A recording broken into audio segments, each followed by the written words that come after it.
selaku Kepala Sekolah SD Fisika Jakarta yang saya hormati Pak Irwan dan Bu Dela selaku Wakil Kurikulum dan Wakil Kesiswaan, dan juga tentunya Bapak Ibu yang saya cintai dan saya banggakan. Baik, Bapak Ibu, mohon izin saya diberikan kesempatan yang luar biasa oleh tim literasi untuk bisa sharing sifatnya. Pada kesempatan hari ini saya ingin mengangkat atau mereview kitab buku berjudul tentang Ta'lim Muta'lim. Nah, Ta'lim Muta'lim ini bahasa Sunda Bapak Ibu, yang artinya pendidik dan mendidik atau penuntut ilmu dan yang memberikan ilmu. Kalau misalnya Bapak Ibu pernah ikut pesantren kilat, mungkin tidak asing dengan kitab ini. Kitab ini digunakan oleh pesantren-pesantren tradisional ya.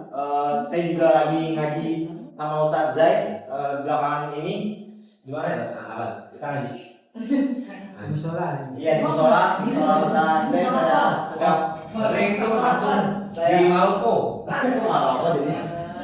Sedang belajar bersama Ustadz Zaid tentang kitab Ta'lim Muta'lim. Ini penting karena kita sebagai pendidik harus tahu betul apa konsep-konsep pendidikan. Walaupun memang ini kitab klasik dan bukan kitab modern, tapi kita coba nanti mencari kesamaan. Kira-kira masih relevankah kitab Ta'lim Muta'lim di pendidikan modern seperti ini? Nah, ini karya Imam Az-Zarnuji. Nama Imam Az-Zarnuji itu sebenarnya mewakili nama tempat. Nanti kita lihat biografinya. Imam Az-Zarnuji ini biasanya ulama-ulama klasik pada zaman dulu itu menempatkan namanya itu dengan nama tempat. Contoh Al-Baghdadi. Lalu kemudian contoh kalau Ustadz Zaid Al-Sawangi, berarti Sawangan, Depoki, Al-Depoki, Al-mana lagi? Al-Jakartai. Benteng Agungi dan sebagainya. Nah, begitu juga imam-imam atau ilmuwan-ilmuwan ternama, seperti contohnya kalau di Indonesia yang paling terkenal itu adalah Al-Bantani.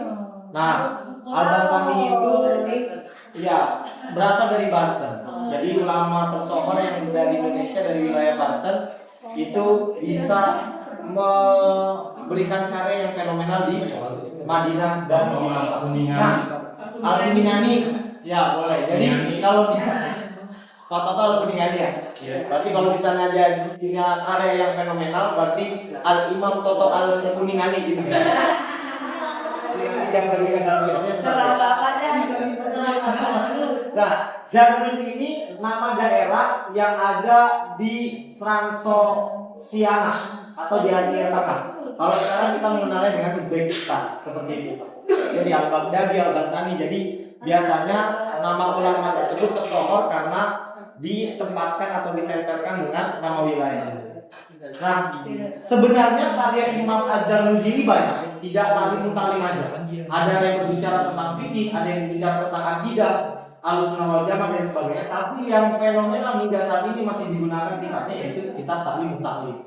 Nah, selanjutnya dengan latar belakang pendidikan yang ditulis oleh Imam Az-Zarnuji ini, kitab Ta'lim Muta'lim menjadi rujukan pesantren tradisional seperti itu. Nah, isi bukunya kira-kira tentang apa? Isi bukunya ternyata saya baca ada 13 pasal. Kalau di kitab kuning atau di dalam kitab klasik bahasanya itu kita disebutnya pasal. Atau kalau misalnya kita di kitab biasa atau di buku-buku biasa itu bab. Misalnya bab toharo, pasal toharo, faslun, surutu toharo tuh gitu saja. Gitu ya saja ya. Kalau di kitab-kitab klasik gitu ya. Ya. Iya. Nah, dari 13 pasal ini saya tidak ingin mereview 13 pasal atau 13 babnya. Salah satunya yang nanti akan kita bahas yang pertama definisi ilmu, fikih dan keutamanya. Lalu kemudian niat, bagaimana niat itu menjadi penting dalam belajar. Lalu kemudian bagaimana cara memilih ilmu, guru dan kesabaran dalam belajar. Selanjutnya takzim terhadap ilmu dan ahli ilmu, giat, rajin dan semangat dalam menuntut ilmu. Jadi kita tidak bahas semuanya, tapi izinkan saya membahas 3 pasal saja. Nah, ini yang pertama adalah definisi ilmu, fikih dan keutamaannya. Bisa dibaca ya Bapak Ibu ya? Bisa baca nggak? Maksudnya kebaca nggak? Ta'alam fa'inal ilmi zainun li ahli wa fadlun wa unwanu li kullil mahamid wa kun mustafidan kulla yawmin ziyadatan minal ilmi wasbah. Amin. Kita sama-sama madrasah ini. Ini bukan doa, agak perlu amin. Saya masih lagi doa, bukan doa. Ini kata-kata. Amin. Nanti saya kasih tahu artinya. Itu sama kayak makan. Pokoknya sampai seterusnya.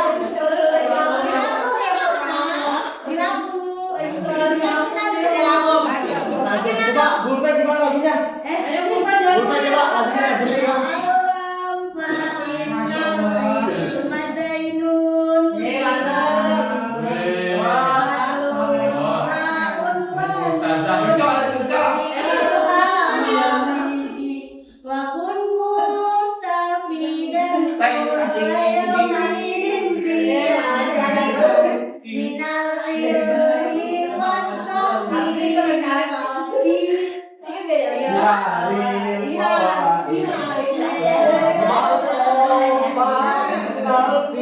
Afdalu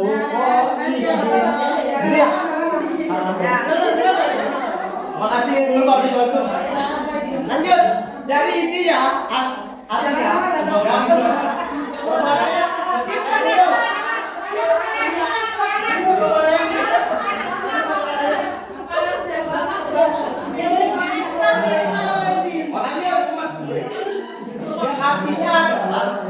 definisi ilmu ini dan utamanya adalah belajarlah karena ilmu adalah hiasan, keutamaan dan alamat pujian bagi pemiliknya. Jadi kalau kita ingin dimuliakan oleh seseorang, maka kita harus dimuliakan dengan ilmu. Jadi kalau orang berilmu itu orang pasti akan dimuliakan oleh orang lain. Contoh, anak-anak pasti akan saling dengan Ustadz Zaid ketika dia lewat karena dia berilmu.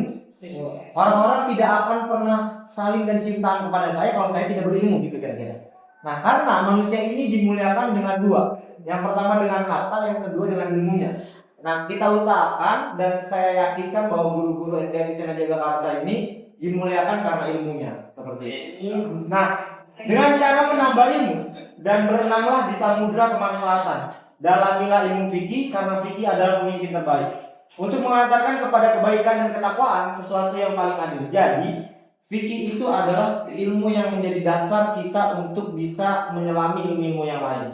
Karena sholat harus dengan fikih, zakat harus dengan fikih, puasa harus dengan fikih. Nah, jadi kalau menurut Imam Az-Zarnuji, ilmu yang harus dipelajari paling awal adalah ilmu fikih. Karena ilmu fikih berdasarkan dengan muamalah kita atau kita beribadah setiap hari dengan ilmu fikih.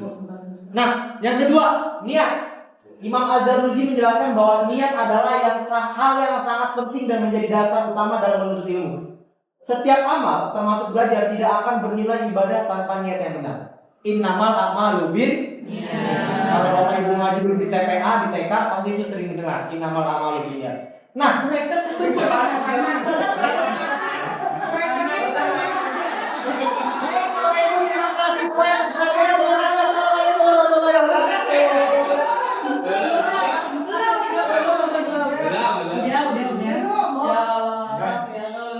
tapi di sini kamu dulu.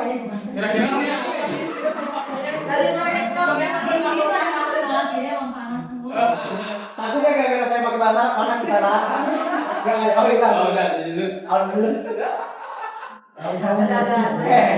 Baik, kita lanjut. Menurut Imam Az-Zarnuji, faktor yang kedua adalah yang paling penting dalam belajar dan menuntut ilmu adalah niat. Percuma kita ngajar, percuma kita menuntut ilmu, tapi kita nggak niat. Nah, innamal a'malu binniyat wa innamal likulli imri'in ma nawa. Faman kanat hijratuhu ila Allahi wa rasulih fa hijratuhu ila Allahi wa rasulih. Wa man kana hijratuhu lid dunya aw imra'atin yankihuha fa hijratuhu ila ma hajara ilaihi. Ini menarik ceritanya. Jadi hadis ini datang, hadis ini turun, hadis ini ada ketika Nabi Muhammad bersama para sahabatnya itu hijrah. Nah, lalu Nabi Muhammad menyampaikan, sesungguhnya amalan itu diterima berdasarkan niatnya. Kalau kita datang hari Senin nggak ada jam ngajar, tapi kita niat untuk mengamalkan ilmu kita, insya Allah itu ibadah. Masya Allah. Contoh kayak saya, cuma kerjain di siswa doang, tapi saya niat saya ngajar, insya insya Allah saya dapat pahalanya gitu. Nah, kenapa ini ditengahkan dengan niat? Karena ternyata rombongannya hijrah Nabi Muhammad. Ini bukan ceramah ya, enggak jelasin ini. Ini ngomong nggak kayaknya. Bukan. Kita dengerin aja ya. Jadi Selama juga nggak apa-apa Pak. enggak, bukan bulan Ramadan, bulan Ramadan. Jadi ceritanya di rombongan Nabi Muhammad ketika hijrah itu ada yang salah niat Bapak Ibu. Jadi makanya jelas wa man kana hijratu ilallahi wa rasuli fa hijratu ilallahi wa rasuli. Siapa yang niatnya hijrah karena Allah dan Rasulnya, maka dia telah berhijrah karena Allah dan Rasulnya. Tapi kalau ada yang niat hijrah karena nyari janda kemarin, gitu, nyari perempuan, karena ini kata-kata yang jelas Bapak Ibu, bukan kata saya Ustaz ya. Wa man kana hijratu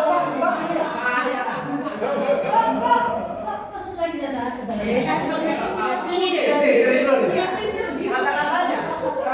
Wa man kana hijratu li dunya yusibu. Nama siapa janda?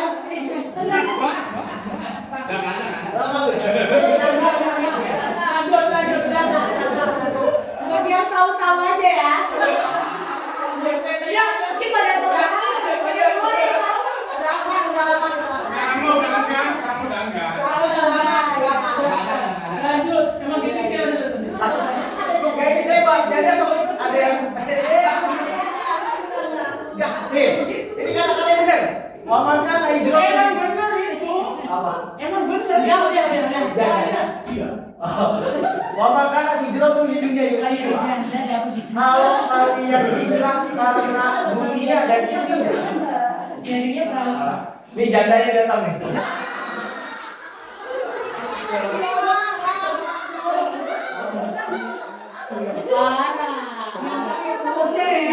Kita mau ngatur pematur.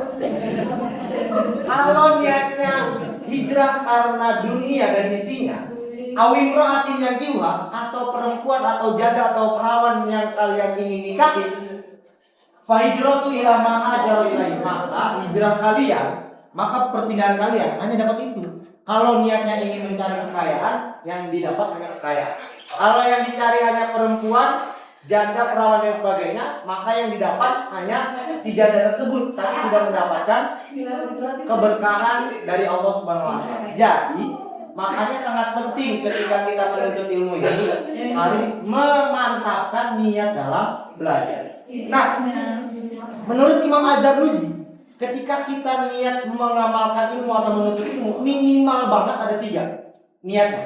Yang pertama adalah mencari ridho Allah. Jadi sebelum berangkat nih atau ketika berangkat di mobil atau di motor, kita niatkan dalam hati, saya berniat mencari ridho Allah.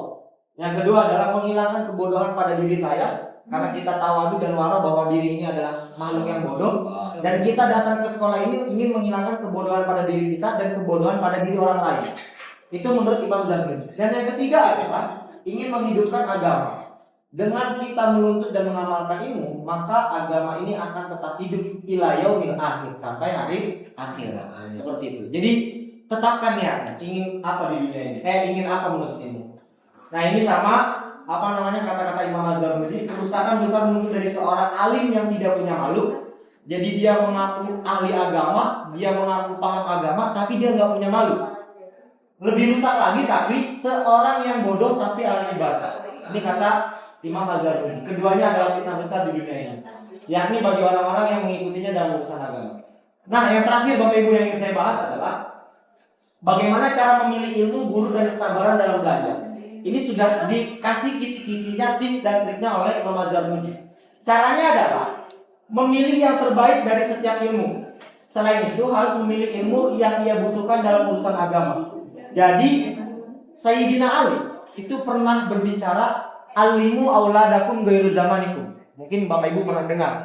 Jadi didiklah, lalu kemudian belajarlah, ajarilah anak-anakmu ghairu zamanikum. Jangan seperti zaman kita.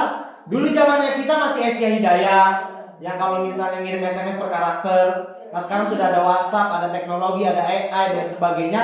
Berarti kita harus mengajarkan anak-anak kita bagaimana bisa belajar dengan teknologi yang ada saat ini. Seperti itu. Itu kata Sayyidina Ali. Nah, adapun dalam memilih guru, pilihlah guru yang paling berilmu, paling warok dan paling tua. Jadi menurut Imam Az-Zarruji, kalau mau memilih guru itu yang pertama dipilih adalah orang yang paling berilmu. Nah, jadi kita harus cari ini kira-kira orang ini punya ilmu atau tidak. Lalu yang kedua yang kemudian harus kita cari adalah paling warok, ingin meninggalkan hal-hal dunia dan tidak ingin mencari hal-hal dunia atau zuhud seperti itu. Dan paling gampangnya adalah dia ingin meninggalkan hal-hal yang subhat. Subhat aja ditinggalkan atau apalagi yang haram. Dan yang paling tua, kalau yang paling tua ini yang terakhir. Maksudnya ketika tidak ada dua hal ini, maka kita cari yang paling tua, yang paling matang atau paling dewasa lah di antara yang lain seperti itu. Nah, selanjutnya Sayyidina Ali juga pernah berkata, "Mahalaka amrun an masyuratin." Tidak akan celaka seseorang yang bermusyawarah. Maksudnya apa? Jadi sering-sering kita weekly meeting Senin sampai Kamis, insya Allah. Saya mau apa? Sampai. Ini sampai Jumat kok. Jadi musyawarah itu adalah menjadi solusi, menjadi jalan keluar untuk siapa saja yang ingin sukses seperti itu. Itu kata Imam Ali, bukan kata Imam Teguh gitu kan. Kalau Imam Teguh, Imam Zuhur doang ngomongnya nggak pakai ciri. Ulama lain mengatakan ada 3 ciri laki-laki. Ini bapak-bapak nih. 3 ciri laki-laki, Pak Gali. Ini dengan Pak Gali. Saya pesan Bapak. Yang pertama adalah lelaki sempurna. Lelaki sempurna adalah orang yang memiliki pendapat yang benar dan bermusyawarah atau menyampaikan pendapatnya di forum weekly meeting. Jadi kalau Pak Gali ingin menjadi lelaki yang sejati dan sempurna, sampaikan pendapat dan argumen Pak Gali di weekly meeting. Jadi ini saatnya Pak Gali membuktikan kepada kita semua kalau Pak Gali lelaki sempurna dan yang lainnya. Nah, selanjutnya menurut ulama juga ada yang namanya setengah laki-laki. Setengah laki-laki itu apa? Orang yang memiliki pendapat yang benar tapi tidak bermusyawarah. Jadi dia punya pendapat yang benar tapi disimpan untuk dirinya sendiri, tidak disampaikan. Nah, itu laki-laki setengah. Gitu. Seginilah kira-kira. Gitu masih setengah. Tidak ada. Kalau laki-laki kalau Nah, selanjutnya ada yang bukan lelaki menurut ulama. Dia adalah yang tidak memiliki pendapat dan juga tidak pernah menyampaikan di dalam musyawarah. Nah, itu menurut ulama ada 3. Ada yang laki-laki sempurna, setengah laki-laki, dan bukan laki-laki. Jadi yang mana? Ustaz yang mana? Saya laki yang Ayo. setengah. Kalau lagi dapat pimpinan saya nggak berani ngomong. Salah. Gitu. Nah, kalau ini lagi sempurna, karena saya yang penetrasi begitu kira-kira. Nah, selanjutnya ulama lain mengatakan ini udah tadi. Nah, ini terakhir Bapak Ibu yang ingin saya sampaikan. Ini benar-benar paling terakhir. Ingat, lan tanalul ilma illa bisittati saumbika an tafsiliha bibayan. Yang pertama itu adalah kita tidak akan pernah mendapatkan ilmu dengan 6 syarat. Jadi harus ada 6 syarat nih buat kita dapat 6 ilmu. Yang pertama adalah harta. Benar ya? Yang pertama adalah kecerdasan. Jadi manusia ini dibekali akal. Jadi itu sudah pasti semua manusia pasti memiliki kecerdasannya masing-masing. Ada yang namanya multiple intelligence. Nah, nanti saya bahas lah. Nanti saya minta waktu lagi Bu Vanessa untuk maju lagi ya. Nah, yang kedua adalah kemauan, ijtihadun. Jadi percuma dia cerdas, tapi dia tidak mau. Jadi sama aja. Percuma dia cerdas, pinter di berbagai bidang, kalau dia tidak mau belajar, jadi sama aja. Jadi harus ada kemauan, ijtihad dari seorang penuntut ilmu. Selanjutnya adalah kesabaran. Jadi kita harus sabar. Sabar ngikutin apa kata guru, sabar ngikutin teman-teman yang iseng, sabar ngikutin pelajarannya, belajarnya dan sebagainya.